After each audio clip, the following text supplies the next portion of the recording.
Thursday show. Last show of the week. Well, it's the last show of the week for the public hour.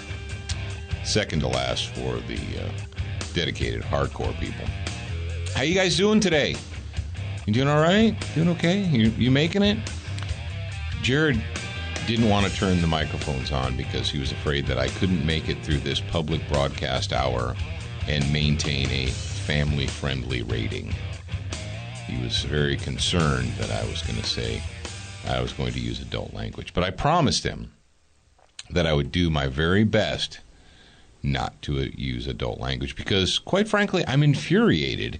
And you should be infuriated, too. If you're not angry, you're like, oh, but Paul, anger is a sin. No, anger is not a sin. Hatred is a sin. Anger is not a sin. And they are not the same thing. All right? You should know that. But in case you don't, all right, I'm telling you. Whew. You over there? You living, kid?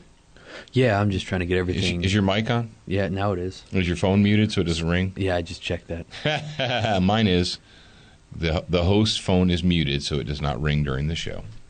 But thanks for being with us. I appreciate it. We are at the Glass Case of Motion Studios, which is located at Student of the Gun University, on the campus of Student of the Gun University. This is an official campus. This is the official campus, and it's actually the home of Fight University and Dixon's Dungeon. We've got a lot of hitting and sweating and grunting going on here lately. I walked out last night into the lobby area, and I was like, man, it smells like victory. It smells like victory. It smells like victory. It also smelled a lot like sweaty men, but it also smelled like victory. That's what victory smells like sometimes. But, you know what's funny is I actually got an email from somebody that said that they were doing martial arts in Kansas. And we actually had somebody come into the dungeon last night that was from a gym in Kansas. So maybe these people are from the same place. What? I'll have to check.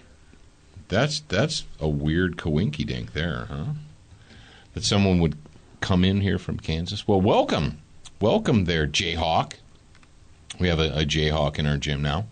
We just had somebody else pop in here just a little bit ago. Every once in a while, people will just pop in and like, hey, what's going on? Well, what's going on is Student of the Gun University. Do we have any seats left for the Beyond the Band-Aid at the end of May? Yeah, we got a couple. Got 2 seats left? I think we might have 3. All right, here's the deal. I've been down for the past Jared's few been days, sick, so. But he's getting better. We have 2 or 3 seats left available for the Beyond the Band-Aid training class. That's Fighting First Aid. It's going to be here at the home at Student of the Gun University in Biloxi last weekend of May. And, it doesn't run up against Labor Day this year. Did you notice that? Yeah. Because Labor Day is on the 25th. Maybe we should have done it on that weekend. No, you don't want to do it on that weekend because people are like, oh, I've got plans. Well, they bring their family down to Biloxi for Labor Day. Nah. And if you haven't, we've got the on-the-road training at Tactical Response in Camden, Tennessee, the 11th and 12th of May. If you want to get in on that class, you need to get in on it soon. That's all I can tell you. Go to tacticalresponse.com, click on the 11th and 12th. That's a Monday and a Tuesday. It butts right up against another training class that they have. I think they're having fighting pistol that weekend, or fighting rifle. One of the two. Doesn't matter. Anyway, fighting. It's a road class, and you guys asked us to go on the road, so we did. We are going to be on the road in May. If you're within driving distance or flying distance or whatever, that's the thing, Jared. We got what did James say? He said he got people that fly in. He's got a guy who flies in from Japan. And he flies in from Japan to take training in Camden, Tennessee, and then flies back. This dude actually spends more time in transit from the flight there than the flight back than he does on the ground in Tennessee. And we got people that are one state away and are like, that's too far. Come to my house and train me while I sit in my chair. Can you just, train me in my backyard? No, I'm sorry, I can't train you in your backyard. But, oh, man, where are we going with this? We got lots of stuff to talk about. Is Baltimore still burning? Well, it was burning last time I checked. It may just be smoldering now. It could be like Ferguson, where maybe they're waiting to they got to get some more race pimps on the ground, and then once the the race pimps get there, then they can reignite and start all over again. Because what's going to happen? Well, you know what we got, Jared? We got a whole pattern of behavior. They'll have the initial riots, and then it'll tamper down a little bit, and then the investigation. Because of course, the internal investigation of the in custody death hasn't been completed yet. We don't even know what they're going to come out with. So what we'll do is we'll tamper it down. We'll wait. And then we'll wait for the official investigation. And if the results, here's the deal. They've already decided what they want the results to be. It doesn't matter what reality dictates. It doesn't matter, what the forensics dictate. It doesn't matter what witnesses, it doesn't. The reality doesn't matter. The mob has already decided what they want. And if they don't get what they want, however long it is, it's going to be a week, 2 weeks, 3 weeks, a month. I don't know how long it's going to take. Well, then they're all ready to do it again. And why shouldn't they? Apparently, no one's going to stop them. Oh, folks, you're like, Paul, I don't want to talk about this. I don't want to talk about it either. We can't ignore this, folks. You and I cannot ignore this. This is the world in which we live. And you're like, well, I don't care. I don't live in Baltimore. Really? Why could this not be Atlanta? Why could this not be Pittsburgh? Why could this not be Charleston, South Carolina? Why couldn't it be Philadelphia? Why couldn't it be some town in New Jersey? New Jersey's just I'm sorry about it. If you live in New Jersey, I'm sorry for you. Why couldn't it be Detroit? Nope. Hey, Jared, you know why it couldn't be Detroit? Because if they rioted and burned down Detroit, no one would notice. Nobody. Would they notice? Well, they might maybe. notice the improvement. Yeah. So, I'm actually surprised they haven't done this in Detroit, because if they do, then maybe they would notice an improvement. Oh, come on, Paul. Well, I don't know what to tell you. It's a war zone. Some economies are fire-based economies. You have to have fire for the economy to survive. The ecosystem, or whatever they call that. That's true. Like where the volcanoes are and stuff. That's right. So, maybe Detroit and really? Maryland or like that. Well, we still got we got Oakland. We could we're on the West Coast. We've got Oakland. We could set that on fire. You know what I'm tired of hearing? What are you tired of hearing? I obviously don't agree with what's going on in Baltimore with the actions that the people are taking. Mm-hmm. But I'm tired of hearing the statement that violence doesn't solve anything. Well, yeah, it does. I was just saying, look, the American Revolution. Violence solves lots of stuff. Yeah, violence solves the correct application. Yeah. The correct application. But fighting solves everything. I was scrolling down my Facebook earlier, and I saw violence doesn't solve anything. Violence doesn't solve anything. Yeah, it does. Well, maybe we should have used our words like in World War II. We should have sat down and used our words after the Japanese bombed Pearl Harbor. When the Nazis were putting people on trains and shoving them in the ovens, we should have used our words. Violence doesn't solve anything. Really? Okay. Well, this portion of Student of the Gun Radio is brought to you by Brownells.com. If you own a gun, Brownells has something for you. I guarantee it. Check them out at Brownells.com. Velocity triggers, designed for precision. If you own a black rifle, if you own an AR-15, they have a trigger for you. Check those guys out at velocitytriggers.com. Is it that easy? Yes, it is that easy. Now, folks, when I started this and I said that Jared was really afraid that I wasn't going to be able to keep my cool. There's a reason for that. All right, many, many moons ago, when I was a recently discharged combat veteran, I came back to the United States and I used my GI Bill, and I went to the police academy and tried to get a cop job, and I found out that there was tens of thousands of other people exactly like me that were recently discharged military veterans who went to the police academy and now were looking for cop jobs. So I've been there. And here we are, 20-some years later, and we have a very similar situation. We're winding down the war in Iraq. We're winding down the war. We basically have capitulated, and I mean, hell, we're going to give Iran a nuclear weapon, or we're just going to step aside and allow them to build one. So let's face it, we lost the war on terror. We've essentially, under Comrade Barry, we've quietly surrendered. So we're bringing these guys back home. And we've got all these, and now they're saying, well, we got to reduce the size of the military. We got to, get some people out. So what do we have? We have tens of thousands of recently discharged military veterans who are combat veterans who are now looking and they're like, oh, man, I'd like to be a cop. I'm going to get a cop job. Well, apparently that's not a good thing. I mean, I thought it was. I thought, hey, you got guys coming back. They got Army experience, Marine Corps experience, They might not have been in the military. They might have been in the Air Force or the Navy. And they come back. You're just going to let that go? Oh, yeah. He's just going to let it go. I was just letting everybody. I was listening to the keyboard. You were listening to oh, let me tell you something better. Whatever. And, as a Marine, I like it when Navy people, like Navy dudes, calm down. We're on the same team. I like it when you drive the boats and let me ride on them. All that stuff, I like your chow. Thanks for cooking me dinner. I appreciate it. But anyway, so you got all these vets coming back, and they're looking for cop jobs or looking for jobs. They're like, hey, I'll be a sheriff's deputy. I'll be a police officer, and so forth. And now, on the face of it, you would think that that's, not a bad thing. Like, we've got these guys, and, they've got some real-world experience. They've got some experience with reality, shall we say. So let's encourage them to join the local police forces. Well, apparently, according to Brooke Baldwin and Elijah Cummings, that's not such a good thing. And I'm going to let you listen to their own words. You've got a CNN's Brooke Burke, a little reporterette chick, and she's on the ground in Maryland. She's on the ground in Baltimore, and she's talking with the genius Elijah Cummings, the pride of Maryland. And if you guys don't know who Elijah Cummings is, you need to go ahead and acquaint yourself with this tool. But yeah, he's the pride of Maryland.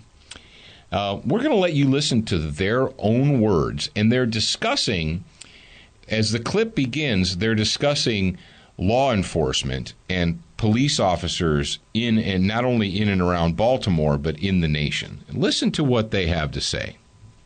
As I was talking to a city councilman here last week, he was saying, Brooke, these people have to live in the communities. There's no emotional, or there's a lack of emotional investment. Mm-hmm. And a lot of these young people, I've been talking about this so much, a lot of these young people, and I love our nation's veterans, but some of them are coming back from war. Mm-hmm. They don't know the communities, and they're ready to do battle. Yeah, they definitely need training, better training. They need better recruitment. And that's why I've been asking DOJ to come in and do a pattern and practice investigation, somewhat similar to the one done at Ferguson.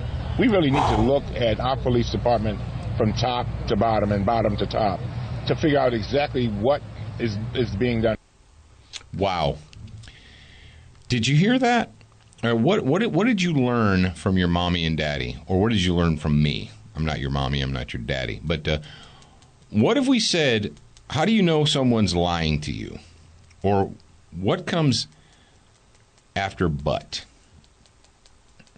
She's a really nice person, but what is this chick? Did you hear that, Jared? Did you pick up on the but? Yeah.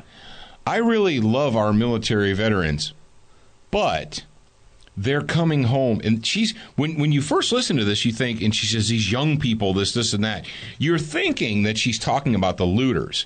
You're thinking that she's talking about the thugs and the criminals. That's not what she's talking about. She's talking about the military veterans, these young military veterans who are coming back from overseas and getting police jobs, and how they're being interjected into the communities, and they don't understand how to live in these communities. They're these Army veterans and Marine Corps veterans. They don't get it. They don't know how to live in the community. I don't think the community knows how to live with them. And then, so she's throwing this softball. She's stroking Elijah Cummings here, and she throws him this, and then he jumps in with, yeah, I agree with you, and that's why I'm encouraging the DOJ to step in. And what did he say? Conduct an investigation, top to bottom, bottom to top. You want to hear what he had to say again? Yeah, let's listen again. Listen to this. Pay attention. I've been asking DOJ to come in and do a pattern and practice investigation, somewhat similar to the one done at Ferguson. we really need to look at our police department from top to bottom and bottom to top to figure out exactly what is being done. So Elijah Cummings, now keep in mind, what did we say at the beginning of this show? That the investigation into the death of Freddie Gray is still ongoing. That it has not been completed, has not been reported. So we don't know what we're going to get here. That it's ongoing, and it's happening. But he thinks that based upon what we're seeing here, based upon the activities, did you notice that Elijah Cummings really doesn't seem all that concerned about the theft, the looting, the arson, the assault? And you notice how they're downplaying that? Jared, we got photos of protesters, of these peaceful protesters, attacking police officers, attacking citizens, smashing in car windows. There's a great photo that was snapped by a reporter of a protester attacking a guy at an outside the Baltimore Orioles stadium with a knife. You can see the knife in the protester's hand. Apparently, he thought that slashing that baseball fan would get justice for Freddie Gray. So we're not going to talk about Brooke Baldwin here and Elijah. They're not really concerned about all the thuggery and the looting and the arson and the millions of dollars worth of property damage and all the police officers that have been hospitalized with injuries and so forth. They're not really concerned about all that. What they're really concerned about is we need to look into our nation's police departments, top to bottom, bottom to top. Now, you might be thinking, I live in Utah, I live in Oregon, I live in Montana, Texas, wherever I live, You're like, who is this Elijah Cummings clown? Now, if you're a fan of Beck, if you're a fan of Rush, if you're a fan of Hannity, you know this turd because they played quotes from this guy. You might remember this little thing called the IRS abuse scandal, where the Democrat wing of the Congress, under the direct authority of the Commander-in-Chief, Comrade Barry, decided that they were going to unleash the power of the IRS on all these Tea Party conservative groups. And you remember the missing emails, the missing Lois Lerner emails, how they just, all these thousands of emails just they crashed and they're gone and we don't know what happened to them. The dog ate my hard drive. Then they recovered some and they found out that Elijah Cummings and Lois Lerner, head of the IRS, had direct communication with each other about who they were going to audit and who they were going to investigate and who it was that they were going to put the hammer down on as far as their political opponents. Yeah, that Elijah Cummings. And we also pulled we thought this was really interesting. Elijah Cummings found himself on the committee to investigate Benghazi. And he's the one, when questioned about whether or not he was concerned about it during his discussion of our ambassador and 3 other American patriots being murdered by goat rapists in Libya, and the United States not having the wherewithal to protect them. Elijah Cummings is the one who said, well, death is a part of life. If you don't believe me, you can look it up. But we've got some audio. We pulled this from RushLimbaugh.com. It's embedded in one of his stories. But Elijah Cummings is on the panel, and he's really incensed that Darrell Issa is investigating, and he's really incensed that we may be jumping to conclusions and calling for something that's not warranted because the investigation, all the facts haven't been presented yet. The same Elijah Cummings who is not in possession of any facts regarding the Freddie Gray death and has come out and demanded an investigation of our police departments, top to bottom, bottom to top, when his boy, Comrade Barry, and his girl, Hillary, when they were in the crosshairs, he was angry and he wasn't having that. Jared, go ahead and roll the audio so that the audience can hear for themselves. So what I'm going to do is I'm going to play the first one where he's talking about we need to investigate the police departments from top to bottom and bottom to top, and I'm going to roll directly into the one from the Benghazi trial. The Benghazi hearings. Yeah, so you guys can hear him contradicting himself. That's why I've been asking DOJ to come in and do a pattern and practice investigation, somewhat similar to the one done at Ferguson. We really need to look at our police department from top to bottom and bottom to top to figure out exactly what is being done. Commanders, our committee has a fundamental obligation to conduct responsible oversight, and that includes carefully examining the information that you and others provide. But we also have a duty to thoroughly investigate these claims before we make public accusations. In contrast, what we have seen over the past 2 weeks is a full-scale media campaign that is not designed to investigate what happened in a responsible and bipartisan way, but rather a launch of unfounded accusations to smear public officials. Let me be clear. I am not questioning the motives of our witnesses. I am questioning the motives of those who want to use their statements for political purposes. Chairman Issa has accused the administration of intentionally withholding military assets, which could have helped save lives on the night of the attacks. I say for political reasons. Of all the irresponsible allegations leveled over the past 2 weeks, this is the most troubling. And based on what our military commanders have told. Wow. Wow. And wow. So this political hack, this freaking disingenuous piece of human filth, this guy who orchestrated one of the most egregious abuses of power in recent history, to use the power of the federal government to intimidate conservative political enemies. Yeah, that guy, and the guy who thinks that we don't have any facts in Baltimore right now. We don't have any facts, but we've got to get in there and we've got to investigate. He was so upset that his boy, Comrade Barry, was being questioned. He wasn't going to have that. You can't be questioning my boy Barry. No way. What a hack piece of filth. Oh, by the way, he has a capital D behind his name. And Jared, I don't get it. And I heard something about this today. But let's take a deep breath pause. I hope you people out there enjoyed that. I hope you found that enlightening.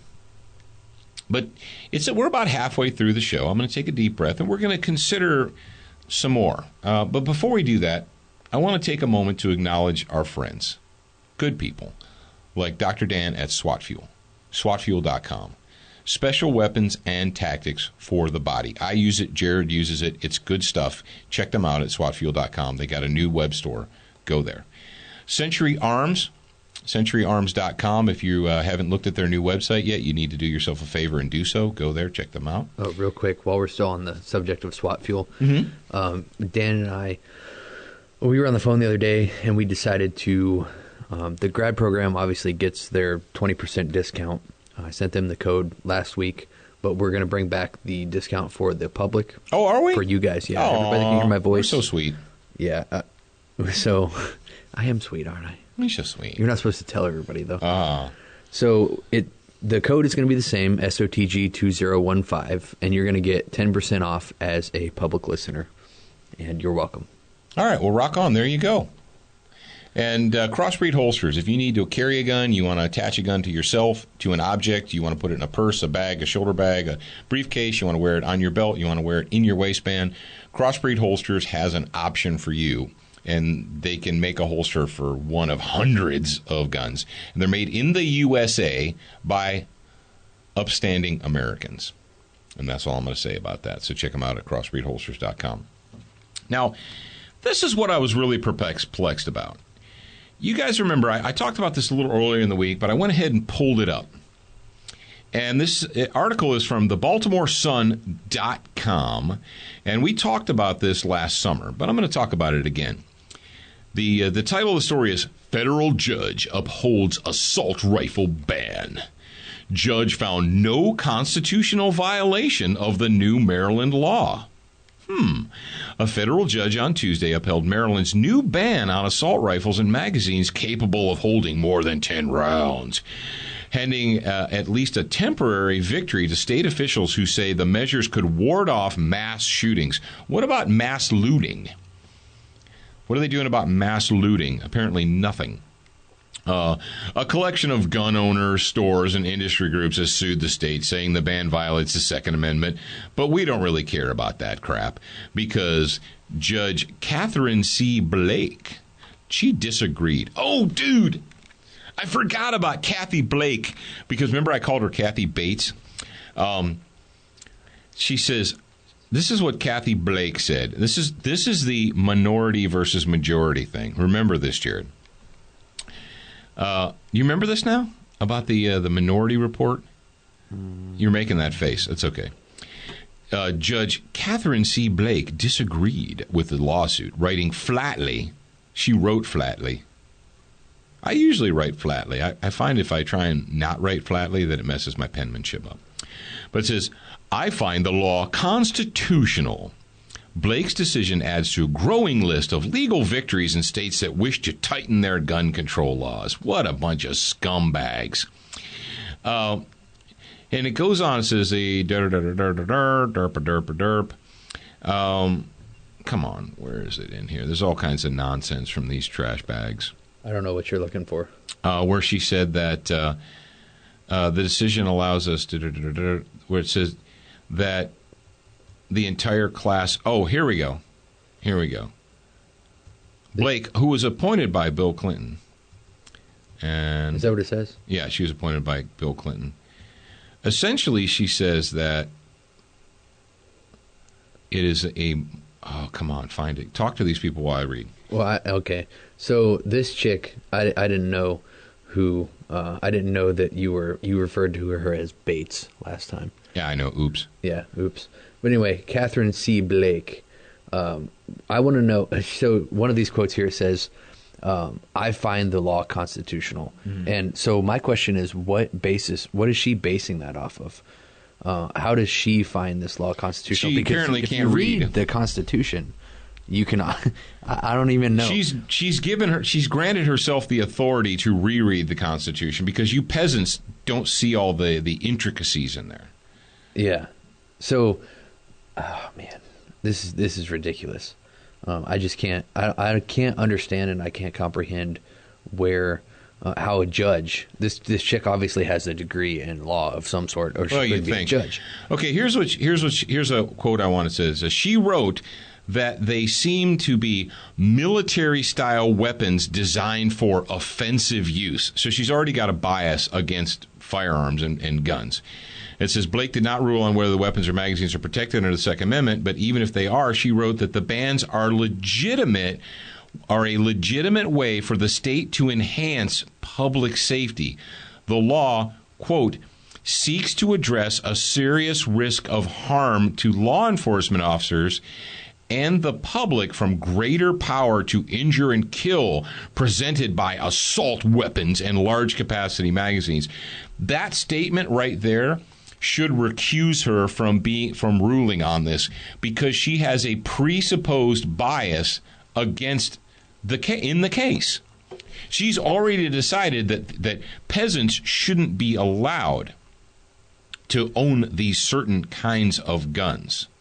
So, well, why are we talking about this? Well, here's the deal. The reason we're talking about this is because this happened in Maryland.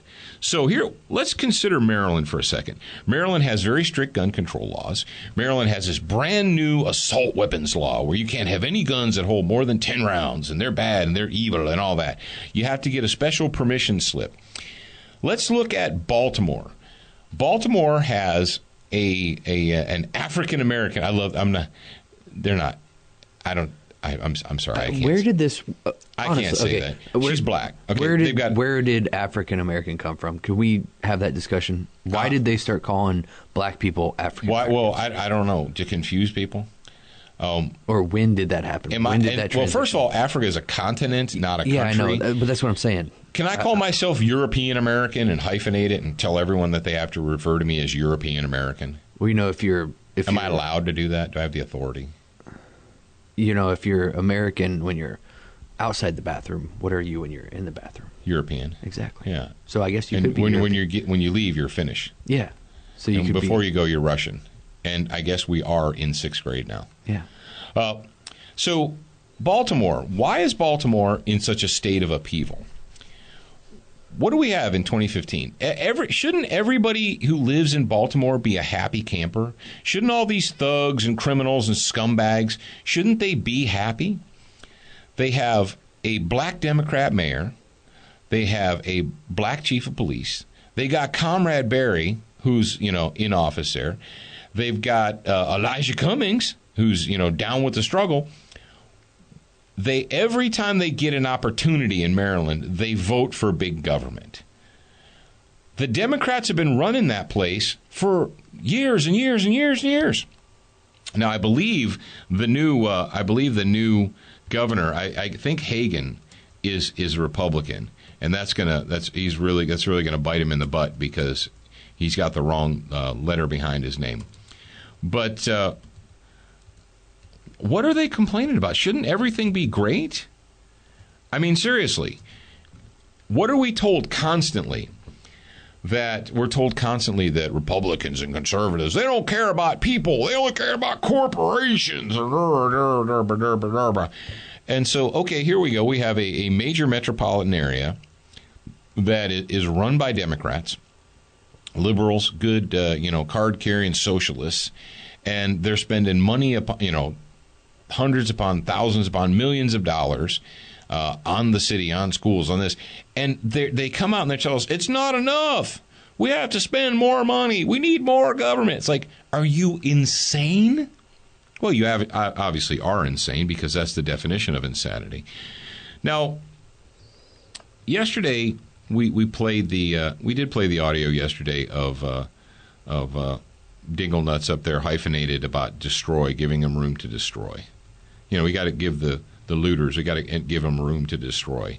If you watched any of the film, if you watched any of the news reports, you were probably sickened when you saw police officers retreating as the looters advanced.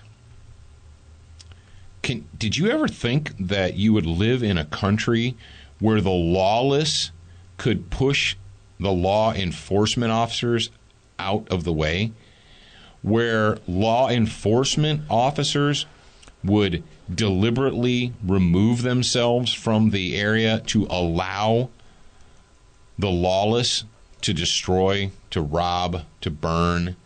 If you get caught in their crosshairs, you get smashed in the head, beaten silly. Reginald Denny. Did you ever think that would be the country that you lived in? I don't know. It seems to me that the only use that these good statists have for police is when they're using the police department, as they did recently in Wisconsin, when they're using the police department as their strong arm to intimidate political opponents, then they have a use for the police department. But when there's a chance that the police department might conflict with their voter base, well, then they need the police department to just back off and let it happen. What do you say to the people that had their businesses destroyed? Oh, they have insurance. Screw you.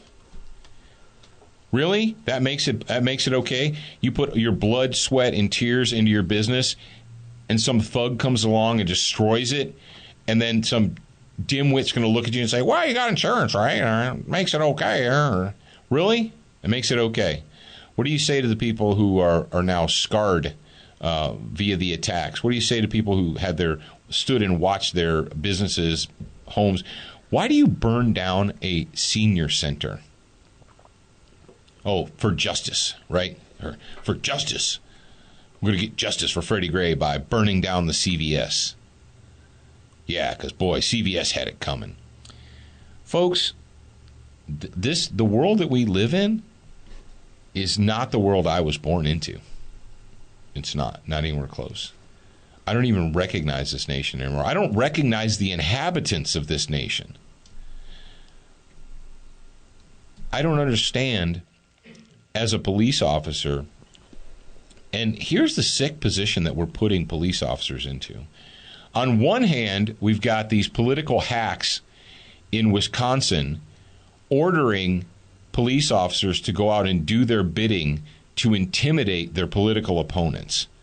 Seize their phones, seize their laptops, seize their computers, issue them warrants so they can go at 2 o'clock in the morning to, raid the home of somebody who supported their political opponent or supported the wrong political cause. Mm-hmm. And then we also have the officers being told to just stand down or give the looters, the protesters, plenty of room. Give them space to destroy. Yeah, those are your words, chick. You can't take them back, honey. You said it. And she's like, you misunderstood me. That's not what I said. Okay, I'll give you that one. Not really, but let's just say I give you that one. It doesn't matter what you said. It's what we witnessed. We witnessed Baltimore Police Department backing up and allowing the thugs to do what they wanted to do, to impose their will on the city. That is a fact. I don't care if you think you said what you said or if you misspoke. The fact is, you ordered the chief of police to make the police officers cower, to back up, to just take it. Where does that put you? And you're like, that's Baltimore, I don't care. Really? Because that wouldn't happen in Atlanta. You know what? Wouldn't happen in Baton Rouge. Wouldn't happen in New Orleans. Yeah. Oh, it would. Yeah, that's right, it would. I was on Facebook earlier. I think it was yesterday, or maybe it was this morning. I don't remember. But one of my friends on Facebook, and I consider him a real life friend, because I have some of those. A real friend, not like a Facebook stalker. Yeah, and he put up a status, and I believe he listens to the show. And he put up a status that said he's waiting for a nationwide blue flu. You know what that is? Like when you become a Smurf? Yeah, of the blue flu. Like when the cops don't go into work, when they stop doing their job because it's not really worth it to them. And what would happen if they did that? What would happen if cops decided, you know what? You guys don't appreciate us anyway, so why am I going to go do this? Why am I even going to go in and risk my life? I wouldn't.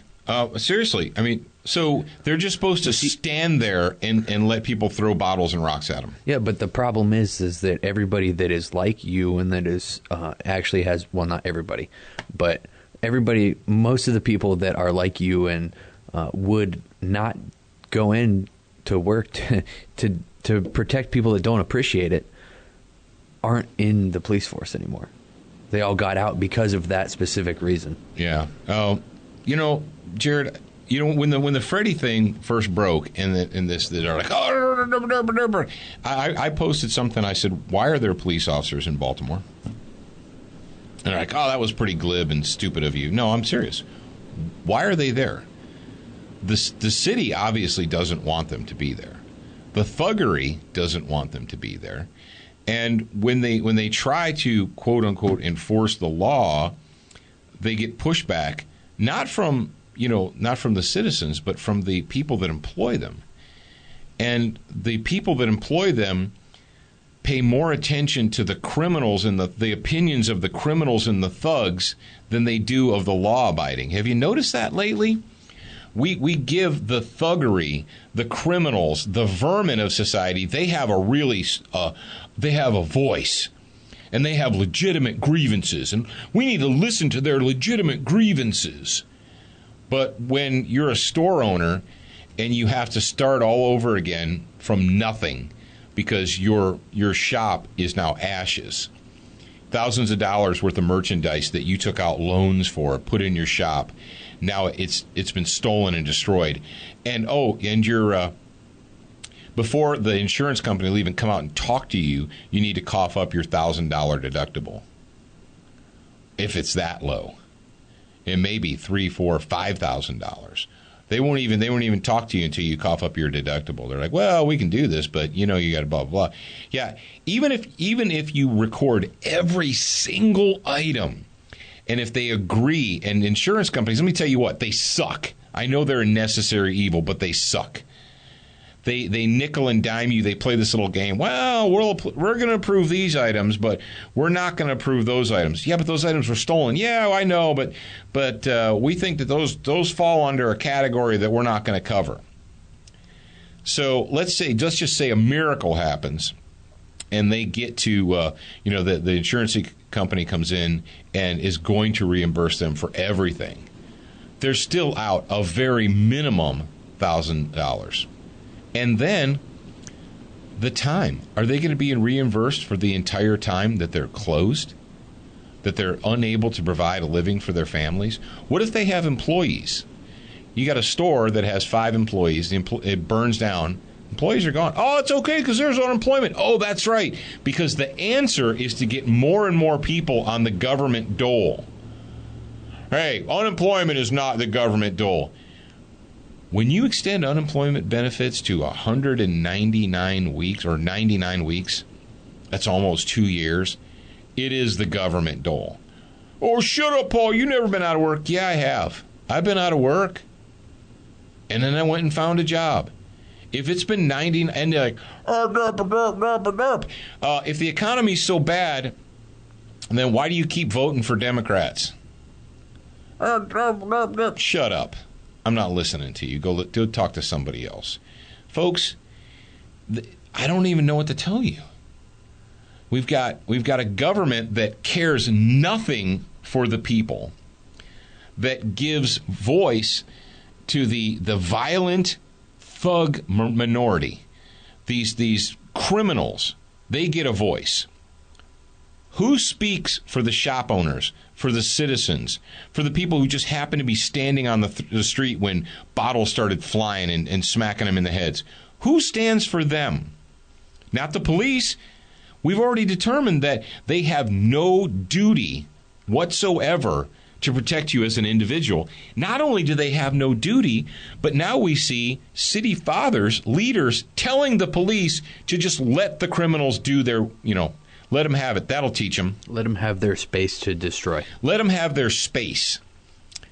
We don't want to talk about it, but in Ferguson, we had state police officers. We had police officers making armed citizens leave so that the thugs could do their thing, telling them that they were trespassing and they needed to go away. Didn't the mayor or governor or something, didn't he walk down the street with the thugs because he thought that talking to them would help? I don't know. Some dude did that. It was somebody in authority. The chief of police. Is that who it was? Yeah, solidarity. He showed solidarity with the thugs because, folks. I try to forget about those kind of people. You say, well, what am I supposed to do, Paul? Well, I don't know. I know this, that if you're waiting for someone at the top to decide, hey, let's fix things, it's not going to happen. It's not fear-mongering. It's a fact. Look at the nation. Oh, we can vote ourselves a savior in 2016. We'll come up with a savior. One person's going to save us in 2016. No, they're not. No, they're not. It's not going to happen. It's not going to happen until you and your neighbors, your friends, your family, the people who are in your community. It's not going to happen until you've decided, you know what, we've had enough, and we're going to take care of ourselves. We don't want the government to take care of us. We don't need the government to take care of us. We don't need bureaucrats to order our lives for us and tell us what we can eat and what we can drink and what we can, what we're allowed to watch, what we're not allowed to watch. No, we don't need that. We need each other. We need our communities. How do you structure and organize your small group, your community? I would suggest that you go to PatriotFireteam.com today. Take a look at what we have to offer. Sign up, get the free report, costs you nothing. And once you do that, if you have more questions, if you want more information, there's more information available to you right there. Follow us, pay attention to what we're doing. We've got more and more material available each and every day. And that's that in a nutshell. That's all I have to tell you.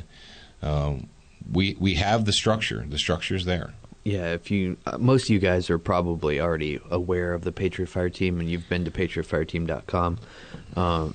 Some of you've probably even put in your name and your email address, and you'll know that you get, when you do that, when you put in your name and your email address, you get access to the Patriot Arsenal and all that kind of stuff. And then you get, I don't remember if I gave you guys a special discount on the Patriot Fire Team book. Yes. If you sign up, then there's an email thing that you get that gives you, but you'll get a special discount on the Patriot Fire Team book. Not immediately. It's a little bit down the line, because Dad did, basically what he did for you is he took the time and he gave you some amazing videos. Really, if you look at the content in these videos that are provided to you, if it doesn't strike a chord with you, then I really don't think that you should be part of the Patriot Fire Team. If you watch those videos and they don't give you the chills, then unsubscribe from the list. There you go. That's just as simple as that.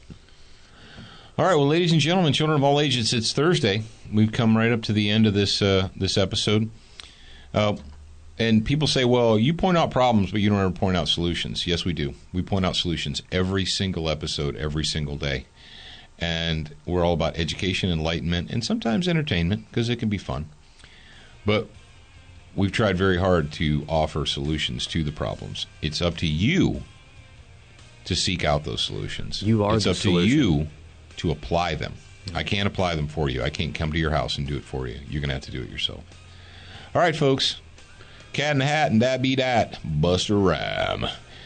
For those of you that are grad program members, I will talk to you tomorrow. And if you're not a grad program member, that's too bad. But we'll talk to you on Monday. We might even have Mr. Bailey on for you tomorrow. Oh, you think you're gonna get Rick? Maybe. Yeah, maybe. Okay. All right, kid. Cue the music. It's time to go. Remember, folks, you're a beginner once, but you should indeed be a student for life.